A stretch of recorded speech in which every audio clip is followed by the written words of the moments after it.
Well, today's episode is a very interesting one for all of you. So, today we're going to have back to back shows from the same promotion from two of them. The first one is going to be ChocoPro with 285 and 286. And to let you guys know, this is the season finale for ChocoPro, just to let you guys know until they come back. And of course, we continue on with two back to back shows by Stardom that took place recently this weekend. And of course, the second day was in fact in Anjo, Aichi, which is the hometown of one Tam Nakano, which is very exciting because we're going to have the main event is a showdown between both Lollipop and the Cosmic Angels, which Lollipop is led by Waka, if you guys noticed that. So that's going to be a very interesting thing to see. Tam versus Waka in a certain way. But also, we got some news updates. We're definitely going to be sharing what's been going on in the world of pro wrestling. So, let's get ready for another episode of the Deleted Wrestle Zone.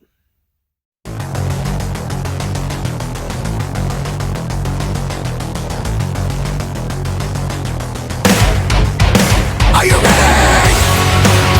Get up, get up! Get up, get up! Get up, get up! Get up, get up! Get up, get up! Get up, get up!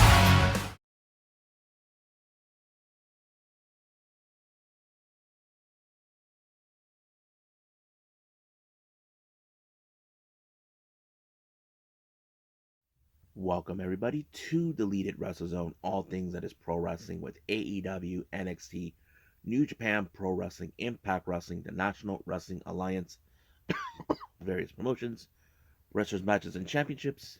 I am your host, Sherrod here. So, let's begin with ChocoPro 285. Opened up with Mina Yatsuba taking on her mentor, Mei Shiruga. So this is one of those student versus teacher scenarios. Now, we're going to see how much progress Mia has learned before she made her debut. Now, keep in mind, Mia is the first ever non trainee that was ever trained by Emi Sakura. Emi Sakura, as you guys been remember, she's been living in the U.S. Um, working with AW, working with other promotions. That's the reason this is like the era, the non Emi Sakura era. So that's what she fits in. So we'll see how she do. However, as you guys know, Mei Shiruga, she's a bit of a little slide devil, as I always called her in the past. So that always tells it. But did Mia pull it off? Nope. Mei Shiruga put her in a submission move and forcing her to tap out. I mean, she did pretty good, but she has a long way to go before she gets her very first win. That's always the case we see with wrestlers like them.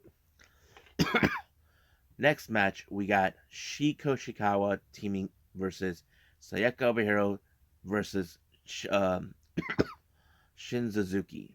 So we have a normal three-way match.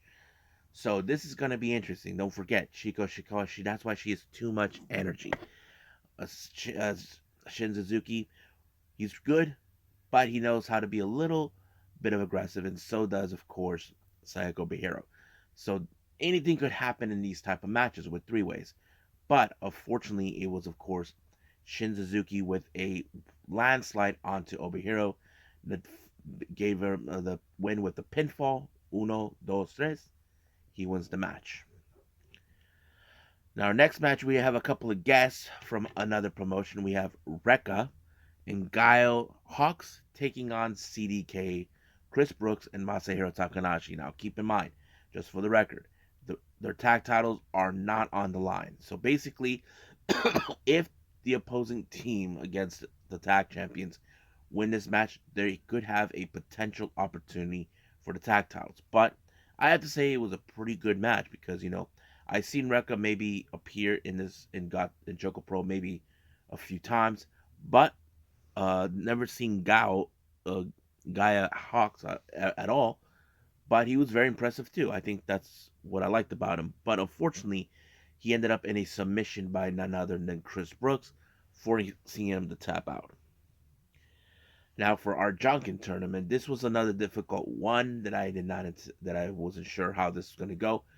But in the end, I don't know how many times she won this one, even though she's a rookie. Yeah, is Yotsuba. She actually won this one again. So it's kind of interesting to hear that the rookie won. I don't know if this is her third or fourth time, but yeah. So at least she got the chocolate, and that's all I can say. So let's move on with 286.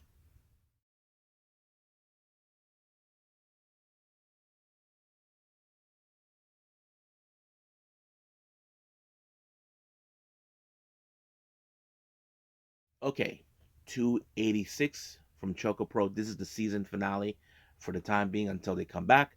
We have tag team action starting up. We got Chiko Shikawa once again teaming up with her fellow fourth generation friend, rival, however you want to call it, Sayaka.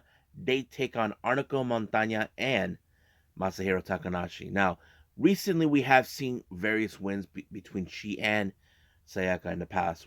Recently, in the last couple of weeks, I have to say they have becoming a more effective tag team as we uh, could not imagine.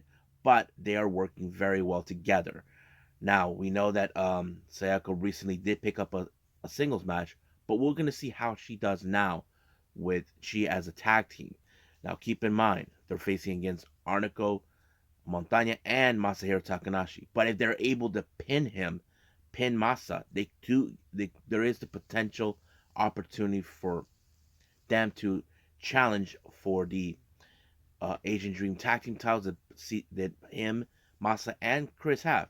But it was a pretty good match. But you got to remember, Masa's a bit more clever than any other person. But the one thing that I did like is how they were able to isolate Masa away from Arnico to give a double pin onto Arnico by both Chi and Sayaka, giving them a very straight up great tag team match. They won this one just like that. I don't think anybody anticipate that, but there is the possibility we could see them maybe, hopefully, in the future challenge for those tag team titles. Next up, we got singles action. We have Miya Yotsuba taking on Chon Shiru. So this is a very tough test. Now keep in mind, Chon, he's a bit of a kung fu master. That's right. So he's basically could find a way to figure out how to get around Mia. So that always plays out pretty well. But Mia did put up a good match. But unfortunately, she ended up in a submission by Shonchiro. She thought she could hold on, but in the end, she had no other choice but to surrender. So Chon won by submission. Now, our next match, we have Sayaka Obihiro teaming up with Mei Shiruga, taking on Kaori Yonoyama and Emi Sakura W.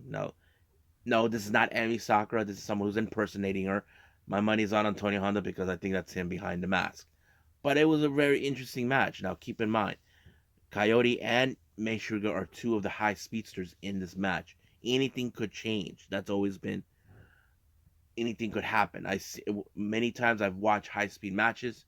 You can tell something's gonna happen real quick, and that exactly what happened. There was a bit of a reversal. There was a bit reversals between both May and Coyote, but it was Coyote with a jackknife onto Mei Sugar that allowed her to win the match. So it was pretty good.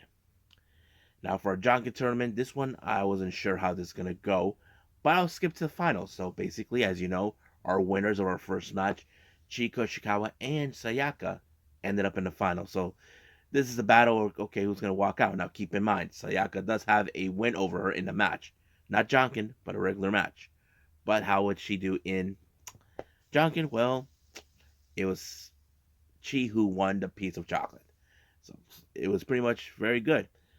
But like I said, I know for a fact that once progress between Chi and Sayaka progress, in no time they would challenge for the Asian Dream Tag Team titles. So we'll see what happens then. So that's pretty much it. We're done with the Choco Pros. So let's move on with Stardom.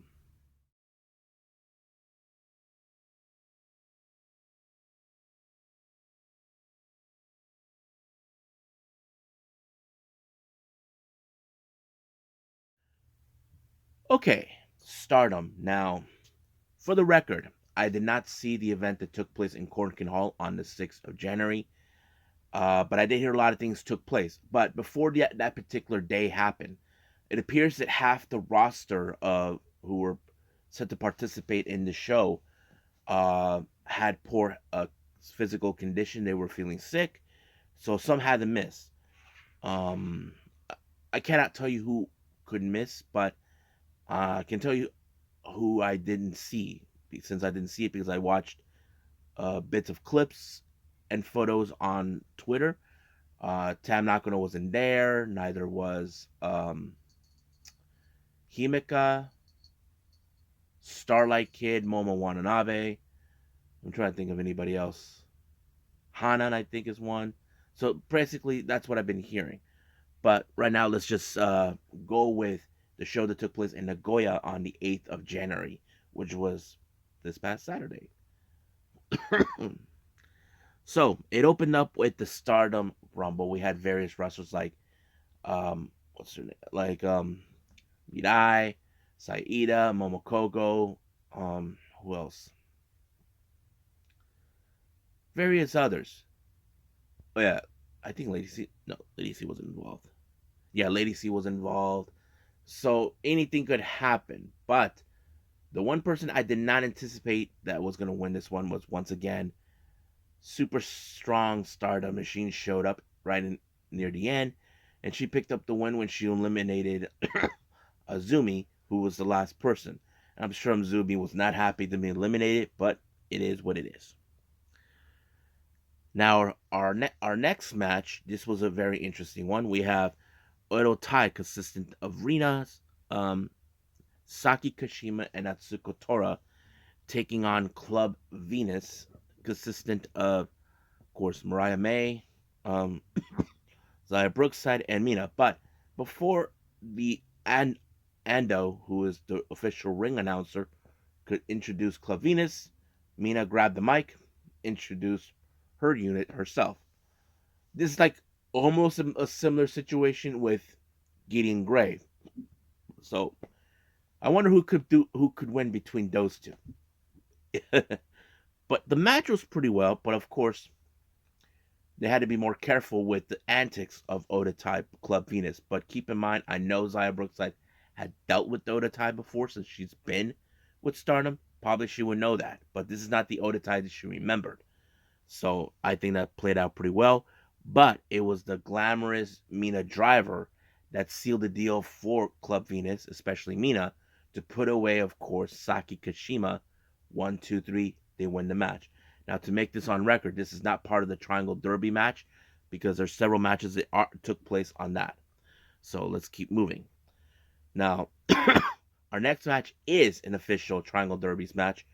Team number 1, we have Lollipop with Ryuko Sakurai, Rina Amikura, and Waka Tsukiyama taking on Body Body Bombers of DDM, consistent of Tekla, Masakurai, and Julia. Now, keep in mind, Julia is going to meet up with Waka later on this month, but this is more of a test for her right now. But at the same time, in the process, we did see a little bit of an upgrade with Mai Sakurai near the end when she applied a guillotine leg drop, which is a move that was done by Bull Nakano, and it's almost a similar move to what Booker T did.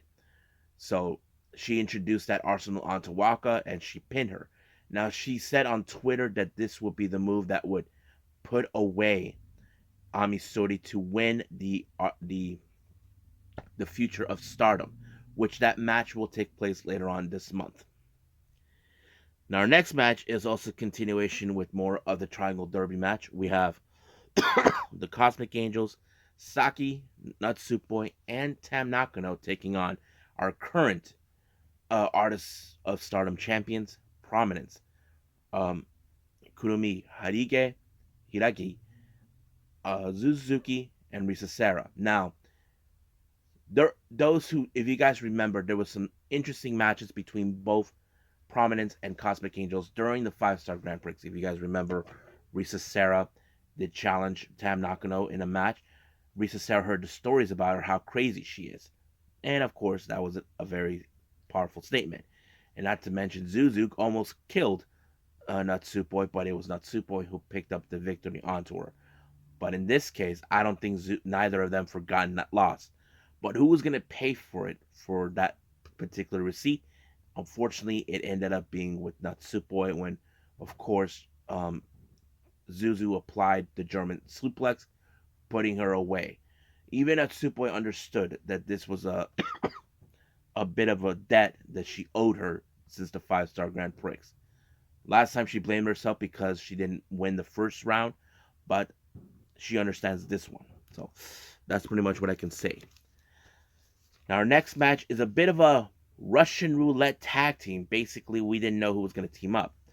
Our first team is Maika and Utami Hayashida. Now, these two have been rivals in the past. If you guys remember clearly, Utami Hayashida was the red belt champion. Maika might have challenged her a few times, but no luck. But in the process of that, I know Maika did have a little bit of not payback, but more of like, okay, I got you one now that you're no longer the champion. But who are the opponents? This one was also another interesting one. We just saw that it was Sudi teaming up with Mayu Iwatani. Now, if you guys remember last year, Sudi wanted to challenge Mayu because I don't remember what really happened, but that was pretty much what it is. And I wasn't sure how this was going to turn out, but it was a fantastic match. I wouldn't think that neither team would work together well since they're not from the same unit. I mean, Micah from DDM, Utami is from Queen's Quest, Sudi with God's Eye, and Mayu with Stars. But unfortunately, this match ended in a time limit draw. I believe it was 15 minutes, and it was pretty good. But later, there was a bit of a promo in the back. It appears that Mayu wants to do more of these Russian roulette types, but Sudi made a request that she would like to team up with Konami. She said that on Twitter, including the Stardom Twitter page mentioned it. I have to say, why not? Even Konami heard this and she tweeted back saying, I would like to team up with you again. So that's going to be interesting to see. So we'll see what happens then.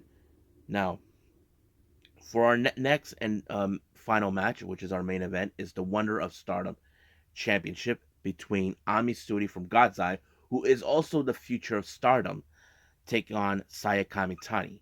Now, keep in mind, during Dreams Queendom, when Kamitani beat Aruka Umasaki, we all anticipated that she was going to call out Mina to give her the rematch she deserved after what happened on November 3rd. But it did not happen that way. She called out Ami Sodi instead. But I did mention something. I did mention that Ami Sodi is just another stepping stone, and Kamitani is a bit devious of what she's doing. But I thought the match was pretty well. Even Ami Sodi criticized her about trying to break the most defense record and also telling her she can't fly. Now, what did she meant by that? Well, recently we have been seeing her not using the Phoenix Splash after what happened to Mina. We only been seeing her applying the Firebird Splash, which is the 450. So that was the real reason. But it was a good match. But it did end it with, of course, Saya winning the match by applying the Firebird. So that gave her the win. But in the post match, we all thought the same thing. I think all of you thought the same thing as well. Where of course now we're gonna see Saya's gonna call out Mina to be her opponent, but she took a curveball on this one with all of us. Instead of calling out Mina, she called out Momo. Now I know what you're gonna say. For some of you who said this before, some of you don't think that Mina should be the white belt champion. Wrong. She does deserve it.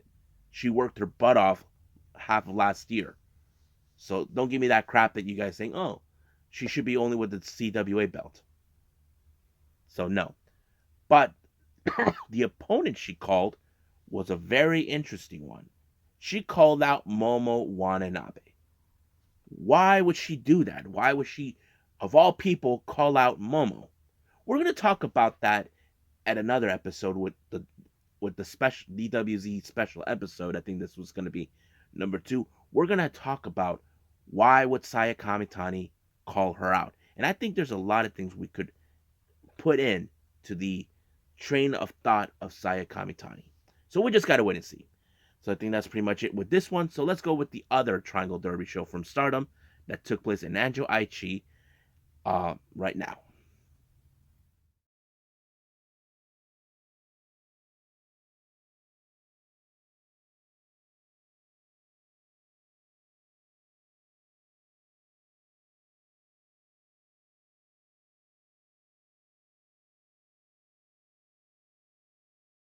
Okay, so we continue on with more Stardom for the Triangle Derby, but this time is in Anjo, Aichi, which is the hometown of one Tam Nakano.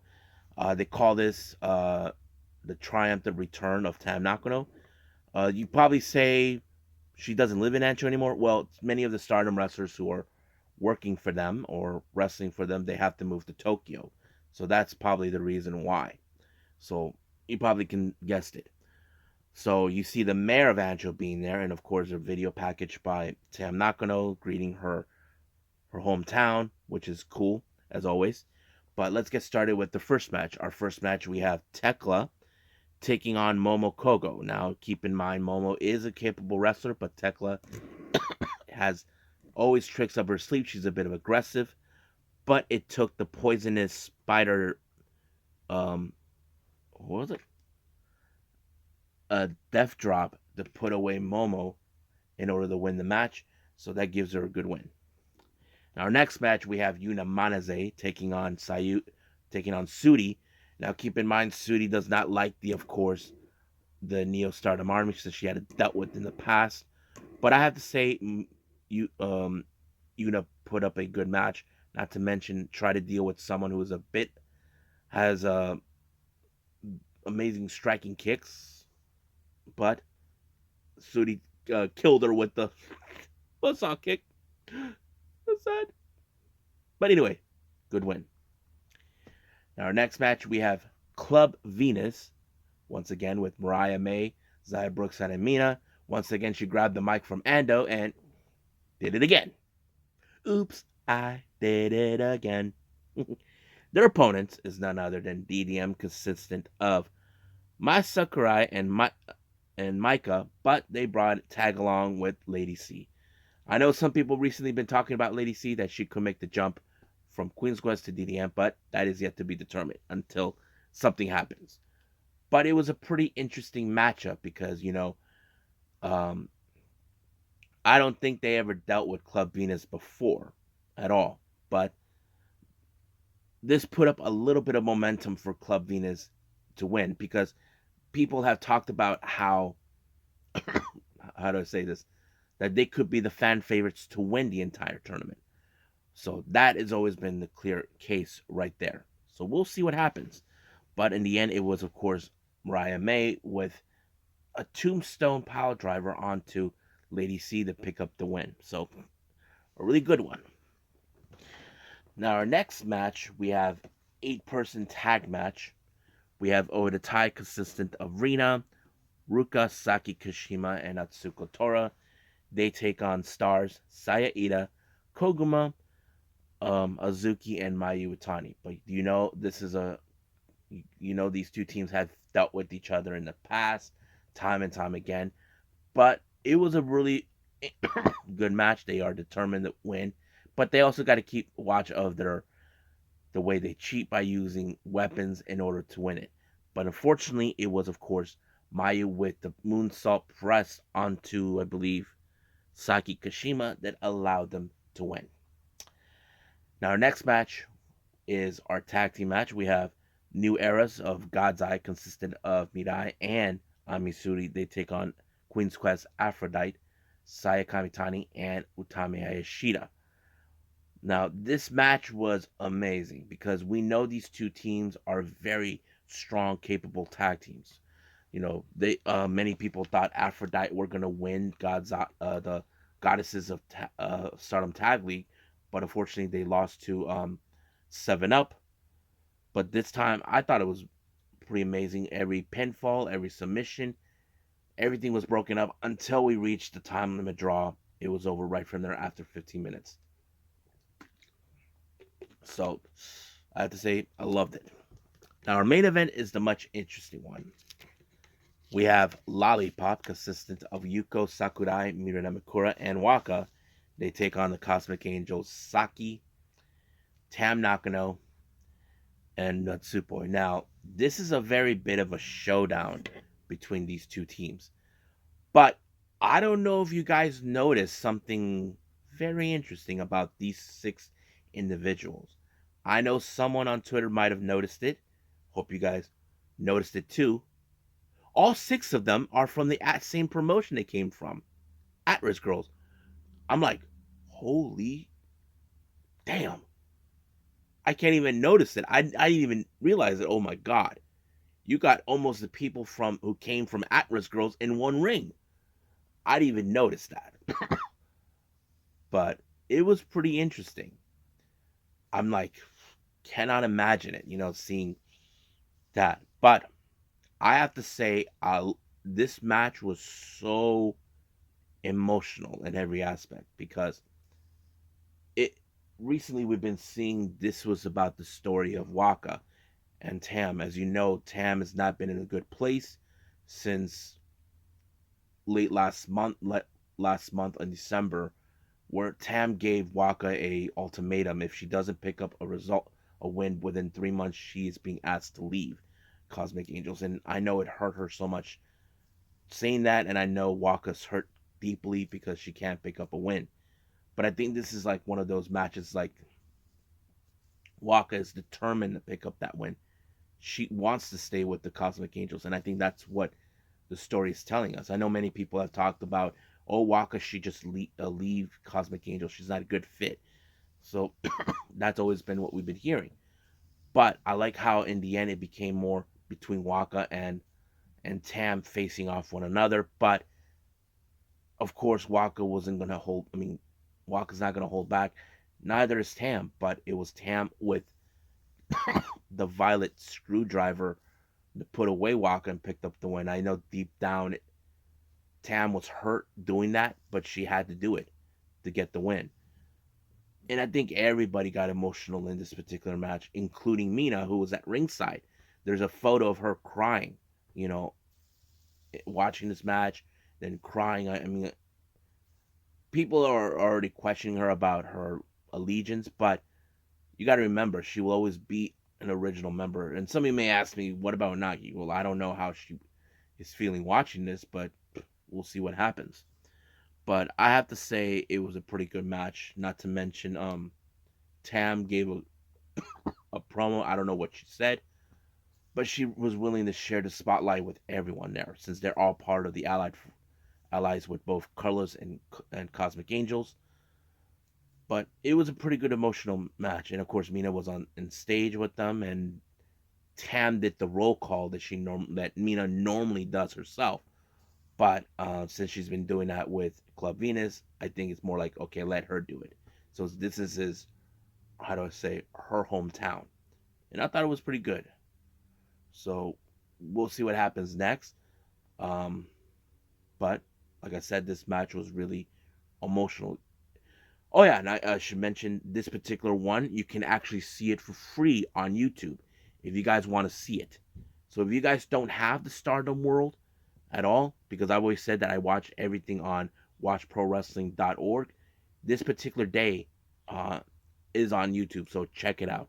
So I think that's pretty much it right now with the Stardom stuff. I believe we should move on with our final thing, which is going to be news updates.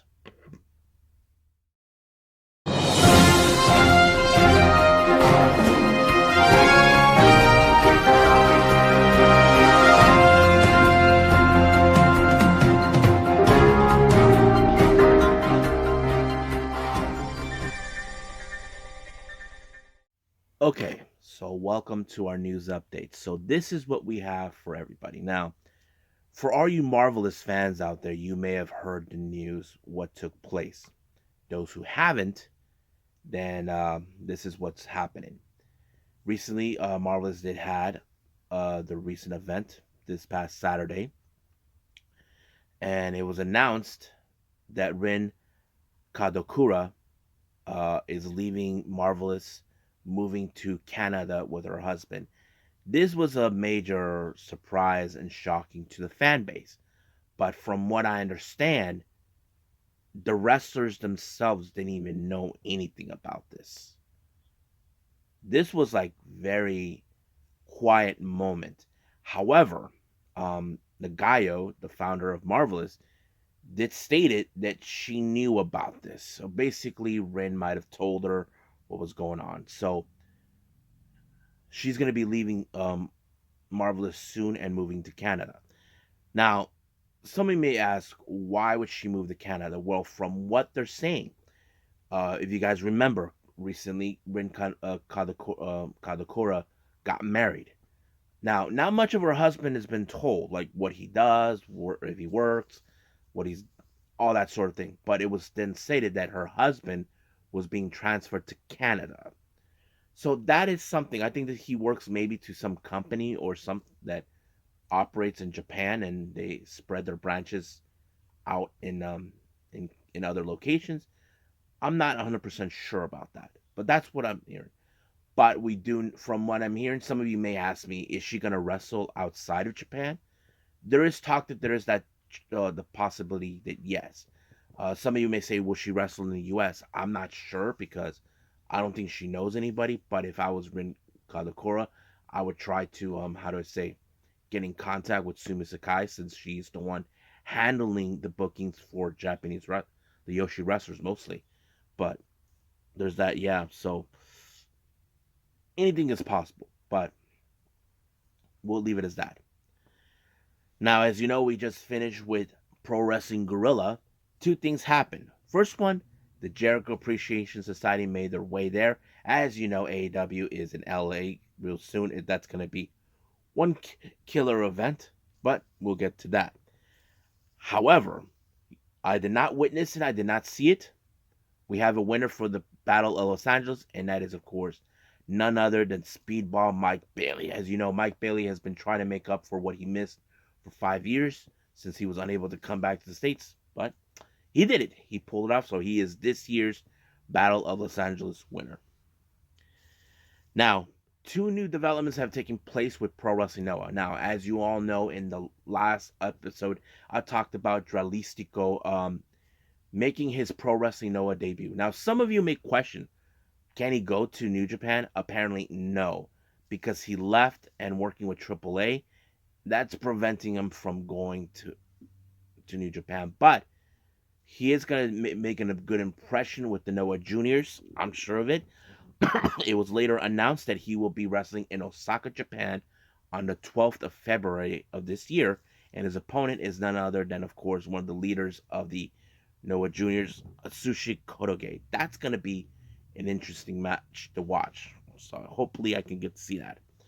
Now, as you all know, we have our next event that takes place after that, that takes place before that, which is Bye Bye, the last time we'll ever seen Great Muta. Now, as you all remember, late last in December, we did see that Noah has booked Yoshi's wrestlers in their events. So they only had one, and now they're doing it again. So this time they brought in Sairori Onoi and Jungle Kiona. Yes, folks, Jungle Kiona is back. She's going to be in Japan. I can't wait to see that. But their opponents is none other than Surumi Natsu and Maya Yuhiki. That's also going to be great. I can't wait to see that. Now, it was also announced, if you guys remember, that there was talk about Great Muta teaming up with Sting. But however, Sting has been working a way to have Darby Allin be involved in this match. And as you know, it's resulted. It's going to happen. They announced for their opponents is none other than Hakushi, Akira, and of course, Naomichi Marufuji. So I'm looking forward to this match. So this will be the last time we will see the Great Muta until he finally goes to the demon world and never come back. Sad. But yes. So let's keep moving forward. More updates on the Garden State Pro Wrestling event that takes place later on this month on the 15th. Duality. It was announced there's going to be a four-way match. Marcus Mathers, Alec Catch, Hunter Drake, and Jordan Oliver. So that's interesting. Now, interesting developments with the freelancing unit in Japan, Prominence. Now, if you guys remember clearly, Stardom has a brand new touring bus where they go touring everywhere. It appears that they're not the only ones that have their own touring bus. It turns out, so does Prominence. Yeah, Prominence have their own touring bus. So it was announced on their Twitter page. I was like, wow. And I'm thinking in the back of my head right now, Does that mean Colors is gonna do the same thing too? I know they're gonna keep their bus so colorful, but I don't know. It's gonna be interesting. So we'll find out. Now, for our GCW updates, brand new shows have been announced. I believe for the month of January. No, month of March. My bad. Month of March. First one's called Eye to Eye. That will take place on the 17th of March at New York City at the Melrose Ball. And then after that, a day later, they have Worst Behavior, and it's going to take place in Toronto, Canada at the Opera House. So I'm looking forward to that. But no announcements yet from each show who's going to participate. I'm sure as we get closer and closer, it will be announced, and I'll be putting that in the news updates in along as we go along the way. So I think that's pretty much it. So let's just call it a day. Well, I hope everybody enjoys this episode. I know I have. We had a lot to talk about with, of course, the press conferences from Stardom for New Blood and the Stardom Awards 2022, the Unagi Sayaka watch, and of course, what's going on with the quest of Sayaka Mitani in our discussions. And I think this is going to be a very interesting thing that we're going to be watching as long as we go. But coming up, as you know, it's Monday. We're going to be doing the AEW Elevation. There's still some events I haven't seen from December. I'm still working on that. Uh, we do have the latest GCW event that came out, Save Me. I will make that one as a priority along with AEW Dark Elevation. And I haven't decided what other events I will do that beforehand. Just a friendly reminder to everybody, this Wednesday, I will be in LA for the AEW show Dynamite. I will not be doing a review releasing the following day, which will be Thursday. Um, I'm going to be focused more on making this experience, me going to the AEW show, as a vlog. And from then on, I will not release it possibly until Saturday because I want to release it after Rampage because I think it's unfair for me to put that for all of you because it hasn't happened since we know Rampage is taped. But some of you may say, but don't they have the Dark Elevation shows? I will release that as a bonus for everyone. Trust me. I will do that as a bonus episode for that particular one. So we'll see about that. So we'll just play it by ear and hope for the best. So I think that's pretty much it. So I'll see you guys in the next DWZ time. Same DWZ channel. I must bid all of you adieu. So, goodbye. Mwah. And have a nice day. Bang.